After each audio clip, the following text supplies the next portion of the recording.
We're firing missiles at our friends and sliding on crayon wax. That's right, it's Tiny Turbo Cars by Horrible Guild Games.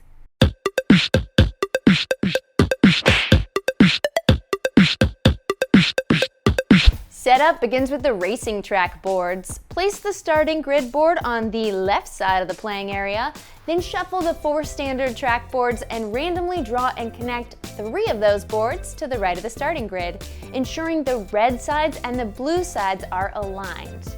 Complete the track by placing the finish line board on the rightmost side.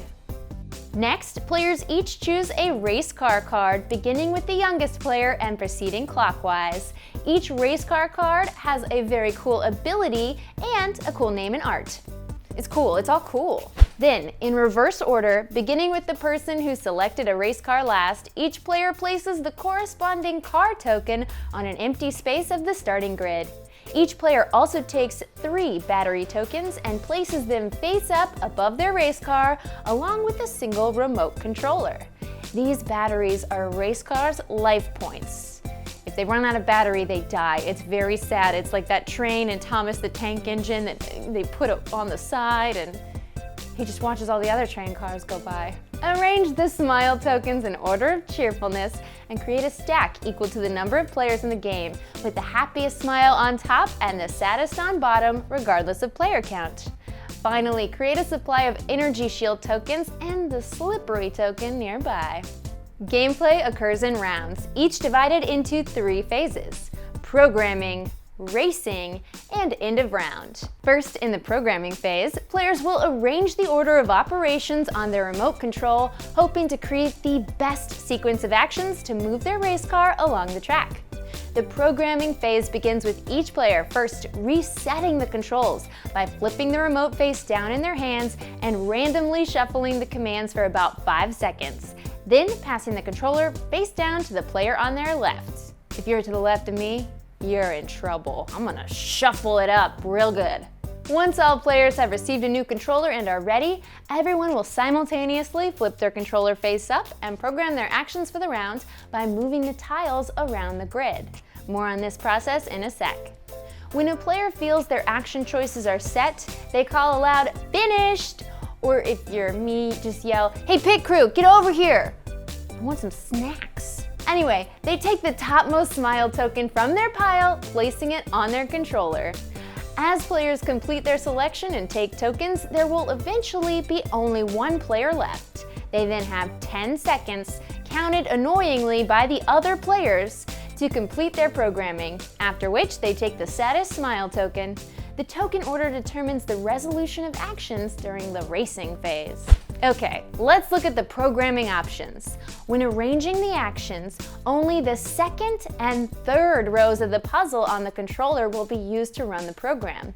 The 1st and 4th rows are ignored. During the race car phase, these commands will be processed left to right starting on the 2nd row. Let's look at the commands. Move 1 space forward.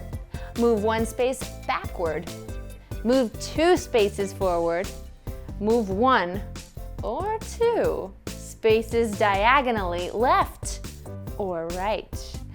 These colors also correspond to the blue and red sides of the board. In case left and right get a little confused, you could just make an L too. There's that. Jump, which moves a race car 2 spaces forward, hopping over the space in between. Missile, pew pew. Yeah, there's missiles. Shoot a missile in a straight line down the track, dealing 1 damage to all players on that line. Missiles cannot be stopped by an obstruction. Then move the race car 1 space forward. Damage is tracked with those battery tokens. 1 damage flips a battery token face down. Turbo. This one boosts a car forward a number of spaces equal to the race car's face-up batteries. Recharge flips 1 battery face up. Increase or decrease. These special commands change the next command in the sequence by a value of 1. And those are all the commands! It's just like a real race car, but with missiles. Once all players have completed their programming, play moves to the racing phase. Players now execute their actions in smile order, beginning with the happiest smile. Note that the player with the saddest smile also must flip 1 battery face down at the beginning of their turn. Low morale really dampens your energy, you know? As players execute commands, the various spaces on the racetrack might apply different effects depending on the terrain or obstacles on the path. Empty spaces provide an unobstructed path for travel. Carpets and grass spaces reduce any movement commands that start on such a space down to 1. Crayon speeders apply a +1 bonus to any commands started on that space. Water splits. Any race car starting or entering this space takes the slippery token. Any diagonal commands for the rest of their turn have their direction switched. Left becomes right or vice versa. The slippery token is returned to the general supply at the end of a player's turn. Obstacles in spaces containing other race cars force the player to stop their movement on that space and suffer 1 damage. Impassable terrain, like stacks of books or the border of the track, cannot be entered. And race cars bumping into these spaces end their action's movement on their space and take 1 damage. When a player's batteries are all flipped face down, the race car has run out of energy. Thanks a lot, Elon Musk. The player must immediately lay their race car on its side. While exhausted in this way, a race car cannot suffer further damage. In order to regain energy, the player must ignore the next 3 commands in their programming sequence. Each command ignored regains 1 battery. Once all 3 have been recovered, the race car stands up and commands continue.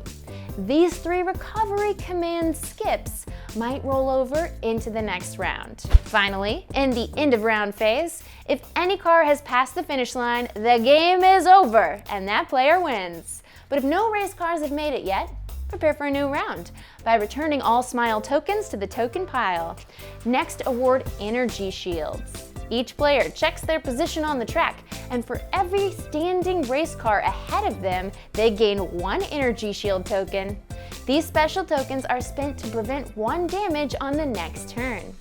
Additionally, at the end of a player's turn, if they have extra energy shields, they may discard them to move 2 spaces forward per token.